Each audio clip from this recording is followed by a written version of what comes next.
नमस्कार दोस्तों, bright publication के यूट्यूब चैनल पर बहुत बहुत स्वागत है आप लोगों का। अभी हम लोग क्लास 10th के केमिस्ट्री का चैप्टर 3 पढ़ने वाले हैं, जिसका नाम है धातु एवं अधातु। ना, इंग्लिश में कहते हैं मेटल एंड नॉन मेटल्स।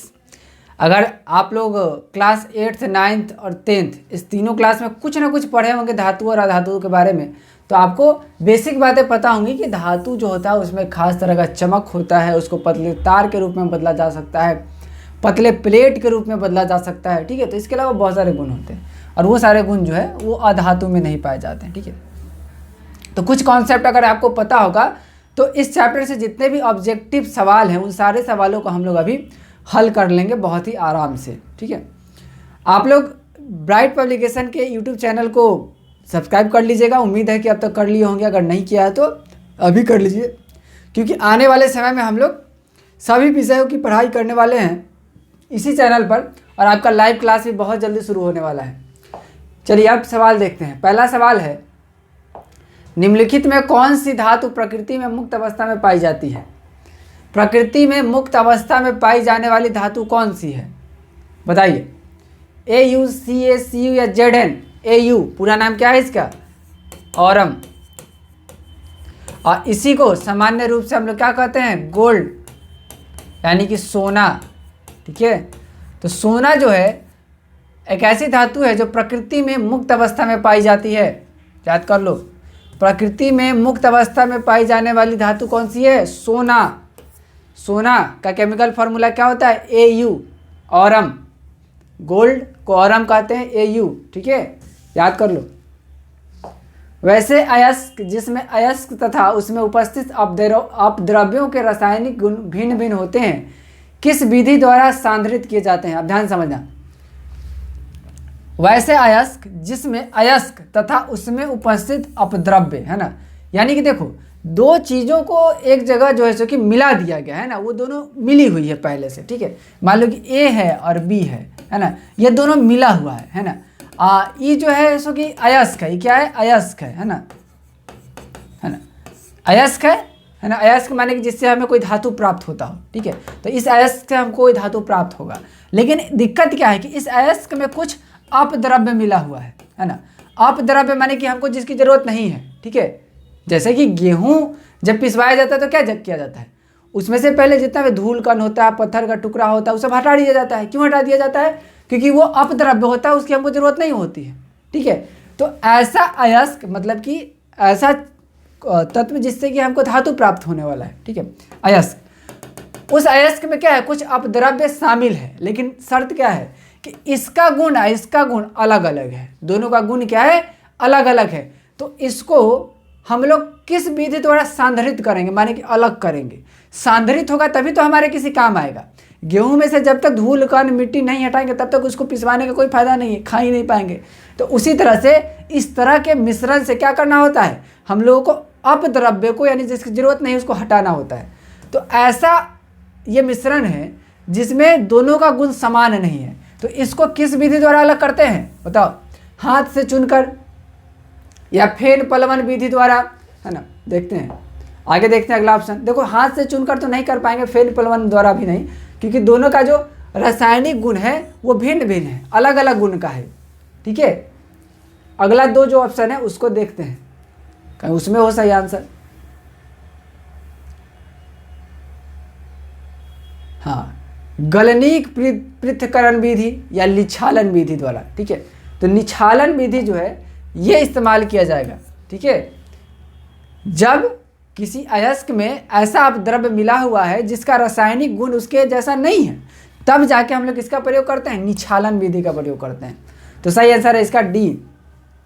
अगला सवाल है, निम्नलिखित में कौन सी अधातु ऑक्साइड की प्रकृति उदासीन होती है? बताओ, इसमें कौन सी अधातु है, नॉन मेटल है, जिसके ऑक्साइड की प्रकृति उदासीन होती है? उदासीन मतलब कि pH मान जिसका 7 हो जाए, है ना। तो कौन है इसमें बताओ? CO, इसको कहते हैं कार्बन मोनोऑक्साइड। क्या कहता है बच्चा? कार्बन मोनोऑक्साइड, है ना। कार्बन मोनोऑक्साइड जो है वो उदासीन होता है। ठीक है, तो सही आंसर है हमारा ए। कार्बन ऑक्साइड का केमिकल फॉर्मूला क्या होता है? CO। निम्नलिखित में कौन सी धातु द्विधर्मी ऑक्साइड बनाती है? बताओ, द्विधर्मी ऑक्साइड कौन बनाता है? फास्फोरस, हीरा, कॉपर है, ग्रेफाइट। द्विधर्मी ऑक्साइड इन सब में फास्फोरस बनाता है। कौन बनाता है? फास्फोरस। अगला सवाल, सोडियम क्लोराइड के जलीय विलयन से विद्युत धारा प्रभावित करने पर यह वियोजित होकर सोडियम हाइड्रोक्साइड बनाता है। इस प्रक्रिया को क्या कहते हैं? ये चैप्टर 1 में भी मैंने पढ़ाया था आप लोगों को, है ना, कि सोडियम क्लोराइड के जलीय विलयन से यानी जल के साथ मिलाकर और उससे जब विद्युत धारा प्रभावित किया जाएगा, माने करंट पास करवाया जाएगा, तो वो क्या बनाएगा? वो वियोजित हो जाएगा, टूट टूट करके क्या बनाएगा? सोडियम हाइड्रोक्साइड बनाएगा। ठीक है, और इस पूरी प्रक्रिया को हम लोग कहेंगे क्लोर क्षार अभिक्रिया। क्या कहेंगे? क्लोर क्षार अभिक्रिया। ये फर्स्ट चैप्टर का भी प्रश्न था, मैंने पढ़ाया था आपको। चलिए अगला सवाल, पीतल क्या है? बताओ, बहुत आसान सवाल है। पीतल क्या है? पीतल के हम लोग बर्तन भी रखते हैं अपने घरों में जिसमें पूजा वगैरह किया जाता है ना। पीतल धातु है, अधातु है या उपधातु है? ये तीनों गलत सवाल है। पीतल जो है वो मिश्र धातु है। मिश्र धातु का मतलब है कि धातु और अधातु को मिलाकर बनाया जाता है। ठीक है, तो पीतल जो है वो मिश्र धातु है। अगला सवाल, ब्रोमीन अधातु की अवस्था क्या होती है? ब्रोमीन अधातु किस अवस्था में पाया जाता है? ठोस में, गैस में या द्रव्य में? याद करो, क्या होगा सही आंसर? ब्रोमीन अधातु द्रव अवस्था में पाया जाता है। ठोस, द्रव और गैस ये तो जानते ही होंगे, है ना। तो ब्रोमीन धातु द्रव अवस्था में पाया जाता है, इंग्लिश में कहते हैं लिक्विड, द्रव को। अगला सवाल देखो, निम्नलिखित में कौन उपधातु है? Fe, Cu, Sb या Na? बताओ कौन उपधातु है?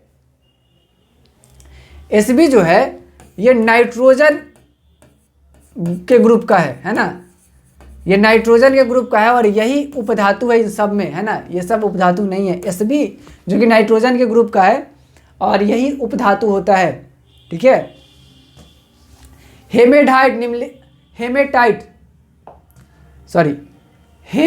निम्नलिखित धातुओं में किसका अयस्क है? बताओ, हेमेटाइट अयस्क का मतलब पता है ना? अयस्क का मतलब कि जिससे हमको कोई धातु प्राप्त होता है। ठीक है, तो अयस्क से कौन सा धातु प्राप्त होता है? बताओ,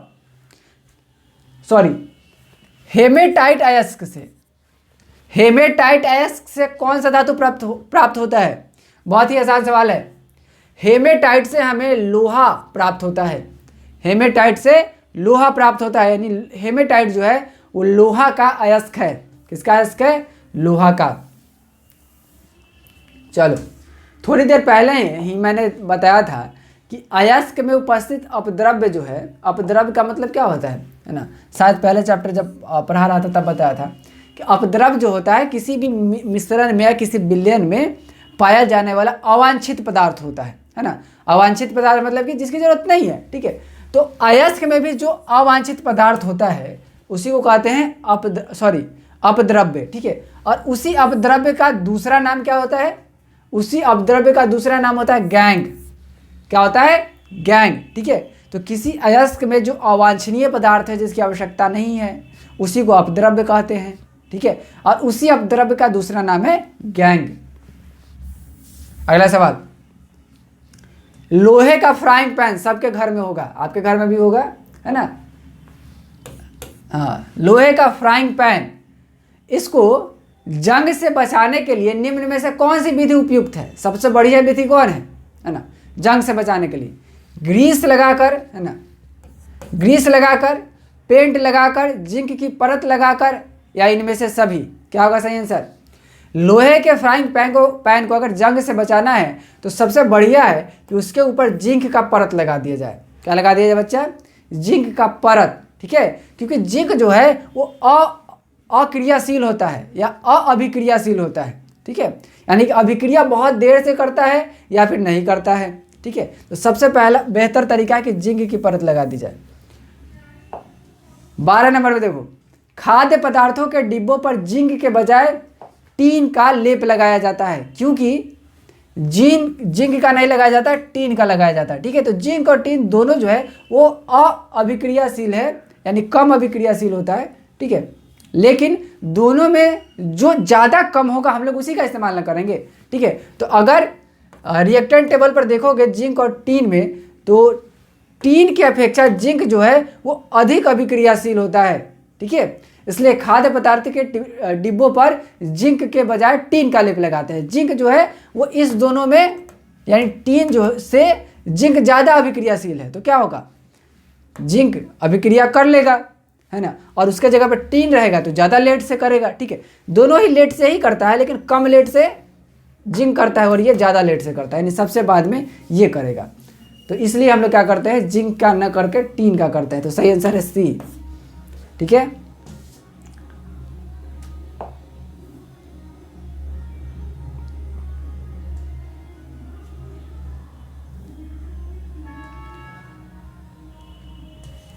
अगला सवाल, निम्नलिखित में कौन सी धातु विद्युत का सबसे कम चालक है? बताओ, निम्नलिखित में कौन सी धातु विद्युत का सबसे कम चालक है? तांबा, लेड, आयरन या जिंक? तो लेड से सबसे कम विद्युत संचालित होता है, ठीक है। तो लेड जो है वो धातु है लेकिन विद्युत का कम चालक है ना। तो सही आंसर है बी। अगला सवाल देखो, निम्नलिखित में कौन सा युगल विस्थापन अभिक्रिया प्रदर्शित करता है? तो इसमें ध्यान से देखना, NaCl विलयन में कॉपर धातु, MgCl2 विलयन में एल्यूमिनियम धातु, FeSO4 विलयन में सिल्वर धातु, AgNO3 विलयन में कॉपर धातु। देखो यहाँ पे AgNO3 में कॉपर धातु से इस दोनों का जब रिएक्शन होगा ना, तो देखो Cu जो है यानी कॉपर जो है वो Ag को विस्थापित कर देता है ना, ये हो जाता है CuNO3, है ना। Ag को अपने जगह से हटा देता है और उसका जगह खुद ले लेता है, ठीक है। तो D जो है ये दिखा रहा है विस्थापन अभिक्रिया को, और विस्थापन अभिक्रिया तो इसी को कहते हैं, है ना, जिसमें अधिक क्रियाशील धातु क्या करे, कम क्रियाशील धातु को उसके जगह से हटा दे, और यही चीज हो रहा है डी में। निम्नलिखित में कौन सबसे कठोर तत्व है? बताओ, लोहा, पत्थर, हीरा और ग्रेफाइट में सबसे कठोर कौन होता है? बताओ, लोहा में, पत्थर में, हीरा में या ग्रेफाइट में सबसे कठोर होता है हीरा, डायमंड, ठीक है। अगला सवाल, अधातुएं सामान्यतः विद्युत का सुचालक होती है, निम्नलिखित में कौन अधातु विद्युत का सुचालक है? ये सवाल थोड़ा सा गलत है, आपके पास जो बुक जाएगा उसमें नहीं रहेगा, ये है कुचालक, है ना। तो अधातुएं यानी नॉन मेटल्स जो होती हैं वो विद्युत का कुचालक होती हैं, ठीक है। तो सारी अधातुएं सामान्यतः कुचालक ही होती है, लेकिन एक जो है वो अपवाद होता है इसका, और वो जो है विद्युत का सुचालक होता है, और वो अपवाद आपको बहुत ही अच्छे से किताब में दिया गया है, आप लोग पढ़े भी होंगे। बताइए कौन सा होता है, कौन सी अधातु जो है वो विद्युत का सुचालक होती है? ग्रेफाइट जो है वो अधातु है लेकिन विद्युत का सुचालक है। तो सही आंसर है बी, अधातु विद्युत का सुचालक है ग्रेफाइट। निम्नलिखित में कौन से धातु ठंडे तथा गर्म जल से अभिक्रिया नहीं करती है? बताओ, Mg, Ca, K या फिर Fe कौन है जो ठंडे तथा गर्म जल से अभिक्रिया नहीं करती है? बताओ, Fe, देखो आयरन, लोहा, है ना, ये तीनों एक ही चीज है, लोहा, आयरन या फिर Fe, है ना।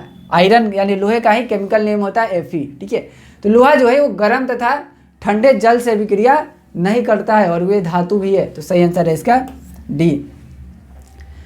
निम्न में से किस गुण के कारण धातुओं के तार बनाए जा सकते हैं? बताओ, मैंने बताया था ना शुरू में कि धातु का तार बनाया जा सकता है, पतला तार या फिर पतला प्लेट भी बनाया जा सकता है, पतला परत जिसको कहते हैं, ठीक है। किसके कारण होता है? उस गुण को क्या कहते हैं? बहुत अच्छे से पढ़े हो गए, 8, 9, 10 तीनों क्लास में पढ़े हो गए, है ना। ये शब्द क्या है? धातु का गुण है ना। तन्यता क्या होता है? तन्यता, ठीक है।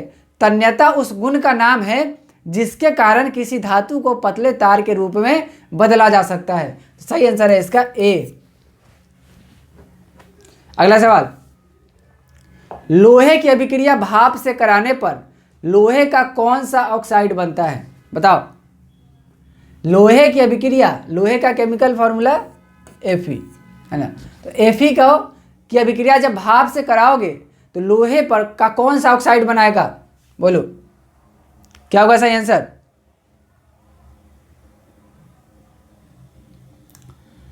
Fe3O4, FeO2 या Fe2O3, Fe3O4।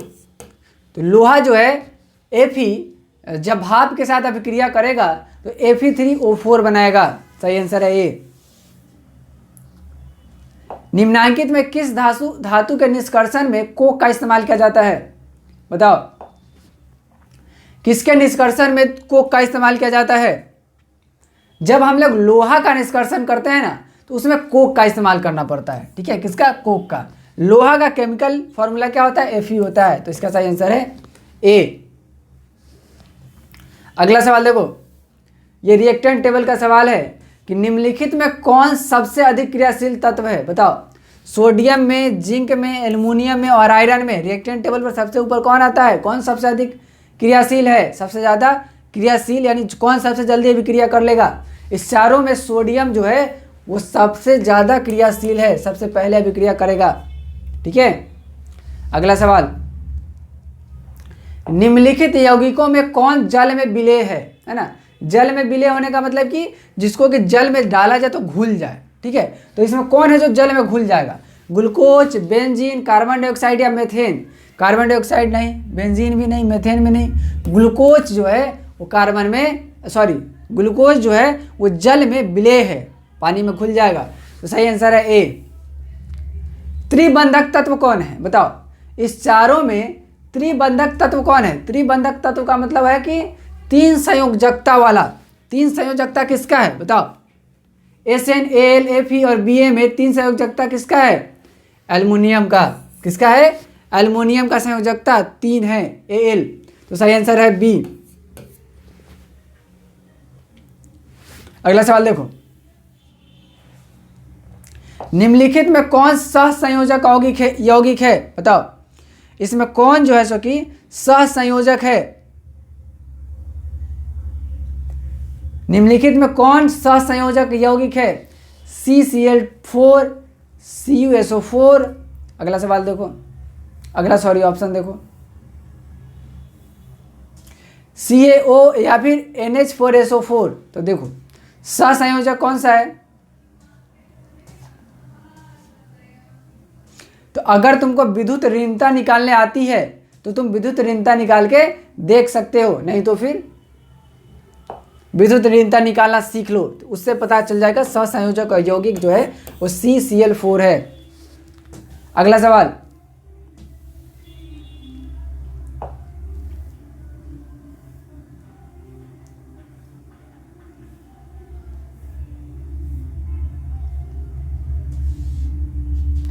निम्नलिखित में किसमें धातुई गुण नहीं पाया जाता है।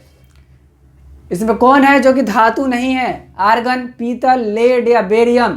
पीतल, लेड, बेरियम ये तीनों में धातुई गुण पाया जाता है, ये तीनों धातु है। आर्गन जो है वो धातु नहीं है, सही आंसर है हमारा ए।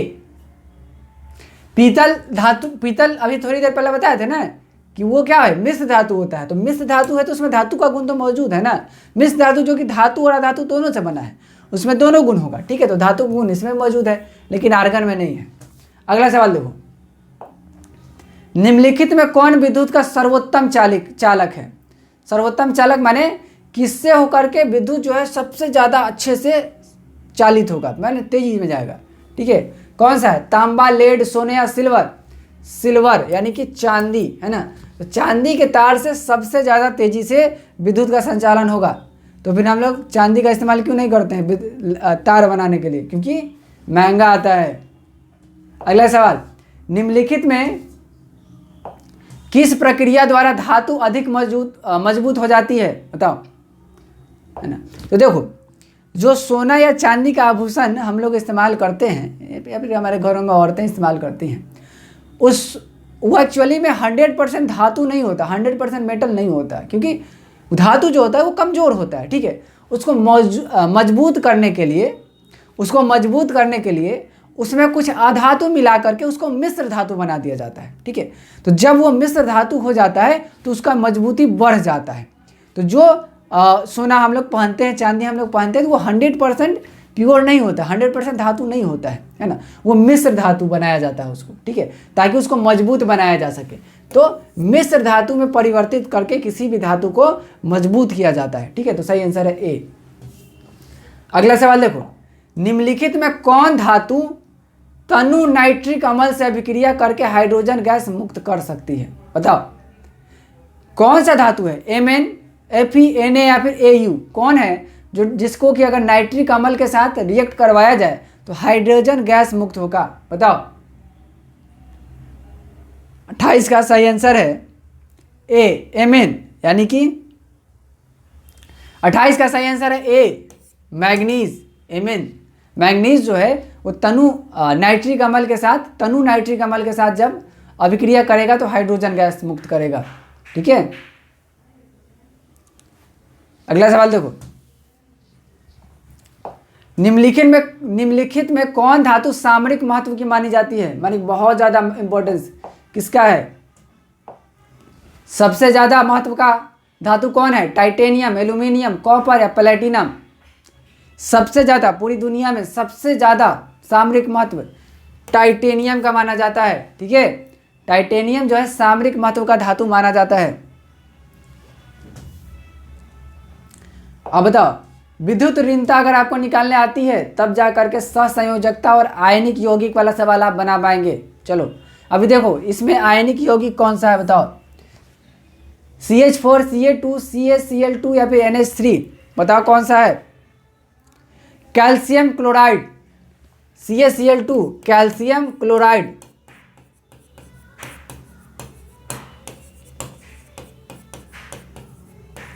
आयनिक यौगिक है, सही आंसर है सी।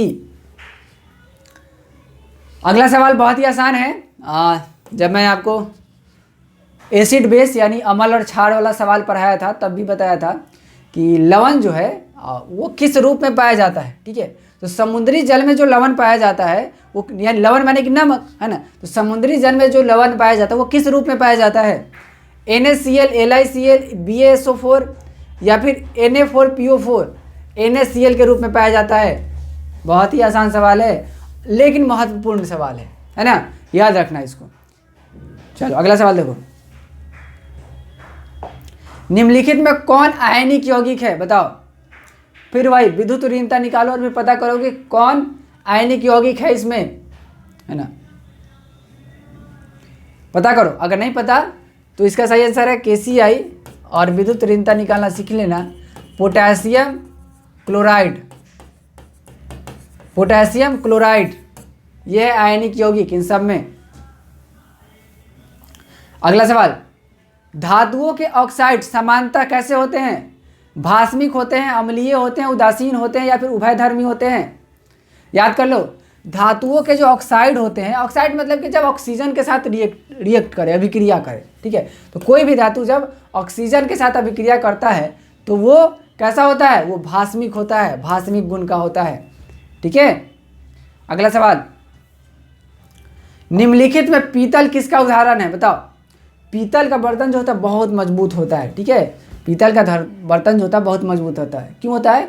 क्योंकि वो मिश्र धातु है, उसमें धातु और धातु दोनों का गुण शामिल है। ठीक है, और इस तरह से वो क्या है? मजबूत होता है। तो पीतल जो है वो मिश्र धातु है, सही आंसर है बी।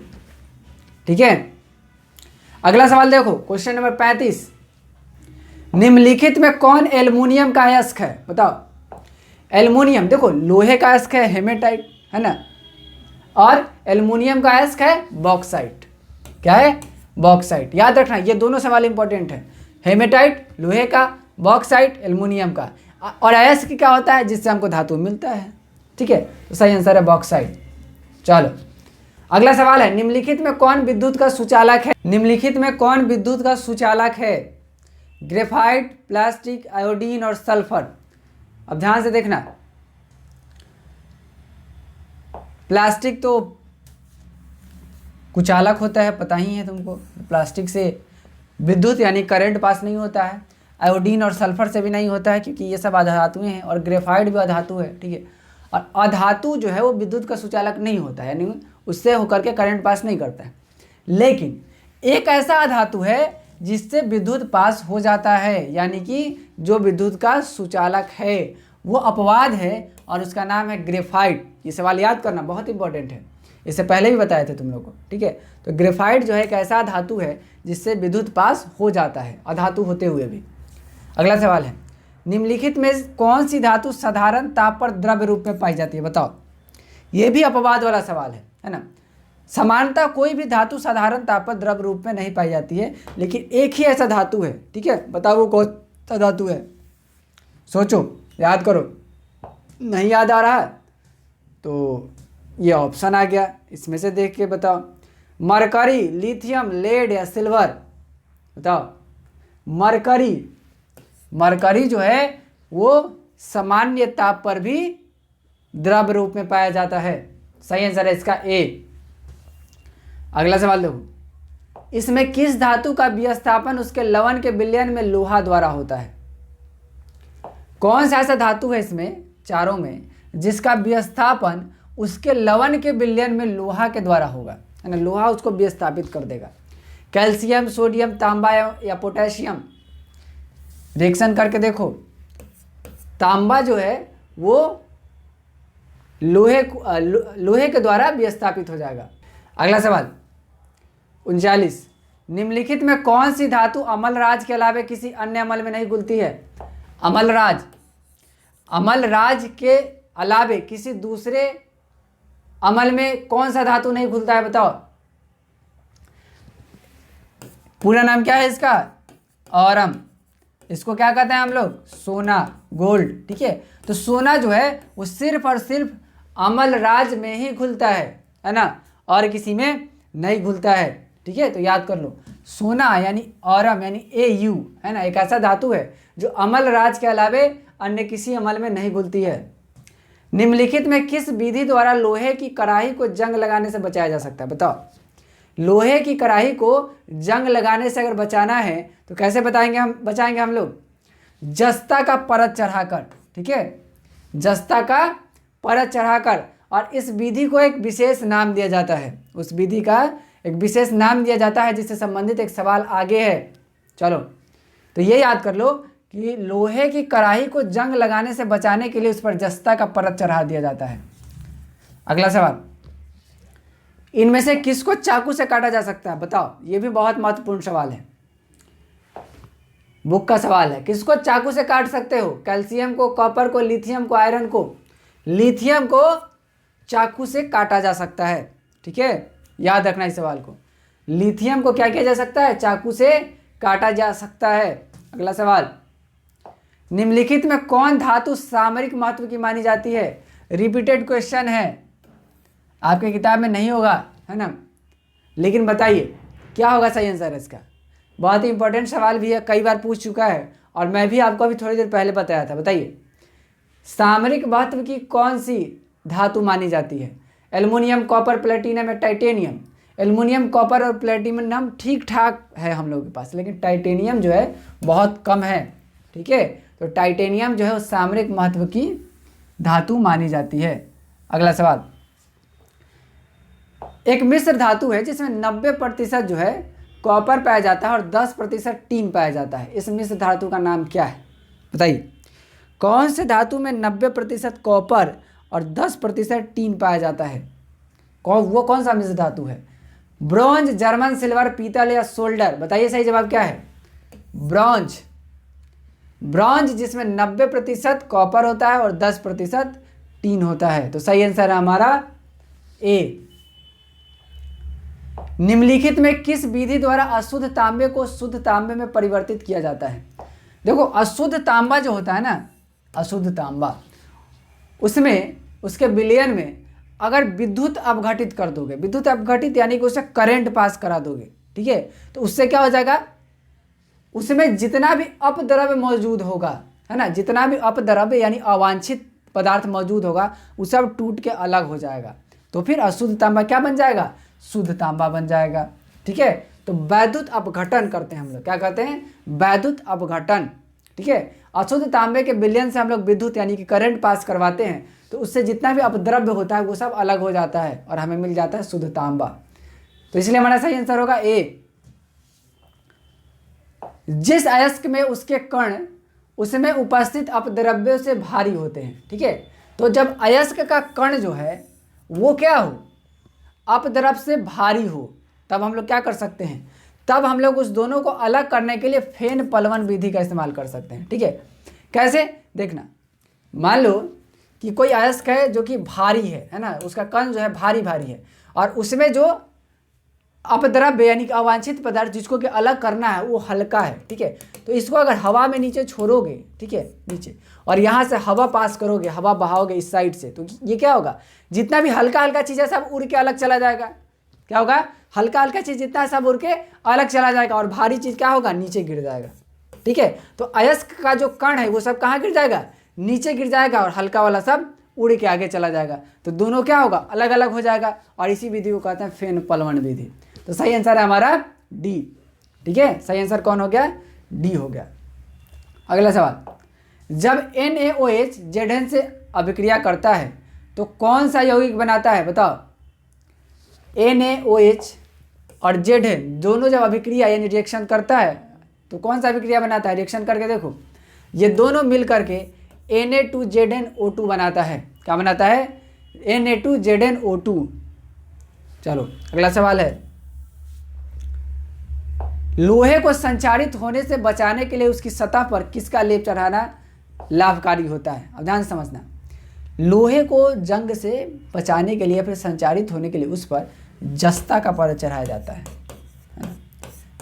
तो लोहे को संचारित होने से बचाने के लिए उस पर जस्ता का परत चढ़ाया जाता है और जस्ता का परत चढ़ाने की जो विधि होती है उसको एक विशेष नाम दिया जाता है। मैंने बताया था ना, उसको एक विशेष नाम दिया जाता है और वो नाम क्या है, यसद लेपन विधि। क्या कहते हैं उसको, यसद लेपन विधि। ठीक है, तो इसका सही जवाब है ए। लोहे को संचारित होने से बचाने के लिए उस पर जस्ते का परत चढ़ाया जाता है, जस्ते का सतह चढ़ाया जाता है और इस विधि को यसद लेपन विधि कहते हैं। अगले सवाल की तरफ चलते हैं।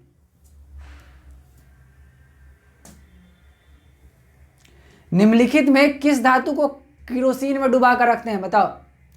किस धातु को किरोसिन में डुबा कर रखते हैं, बहुत इंपॉर्टेंट सवाल है ना, VBI याद कर लेना। किसको, इसमें कौन है जिसको कि किरोसिन में डुबा कर रखते हैं, सोडियम, टंगस्टन, मरकरी और मैग्नीशियम।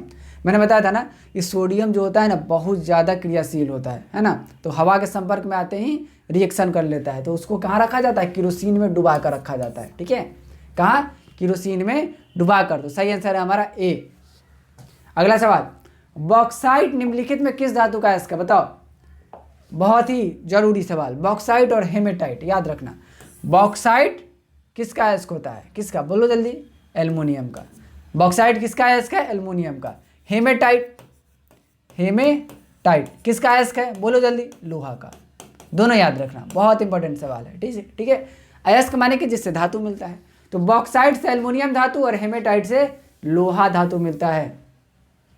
अगला सवाल, निम्नलिखित में किस धातु पर वायु का माने हवा का प्रभाव नहीं पड़ता है। चलो ये सवाल हम लोग पहले भी बना चुके हैं।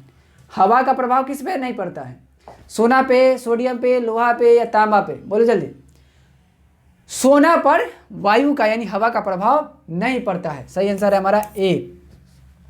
उम्मीद है आप लोग भी सही आंसर लिखे होंगे। ठीक है, ये जितने भी सवाल है इस सवालों का अगर आप याद कर जाते हैं, पढ़ जाते हैं, तो फिर आपका परीक्षा में एक भी सवाल नहीं छूटेगा, है ना। कुछ कॉन्सेप्ट की ज़रूरत होती है इन सवालों को बनाने में, तो जिन कॉन्सेप्ट की आवश्यकता है उसका अध्ययन आप लोग जरूर करिएगा। उसके लिए भी एक अलग से क्लास होगा, अलग से वीडियो आएगा और लाइव क्लास भी चलेगा, तो उसमें शामिल होइएगा और अपना सवाल जरूर पूछिएगा। और इस वीडियो में अगर कोई दिक्कत हो तो आप कमेंट बॉक्स में लिख सकते हैं। बहुत बहुत धन्यवाद आप लोगों का, और फिर आप लोगों से मुलाकात होगी अगले वीडियो में। तब तक के लिए आप लोग चैनल को सब्सक्राइब जरूर कर लीजिएगा, ऐसा ही मत चले जाइएगा। वीडियो को लाइक कीजिएगा और अपने दोस्तों के साथ शेयर जरूर कीजिएगा। बहुत बहुत धन्यवाद आप लोगों का, थैंक यू सो मच।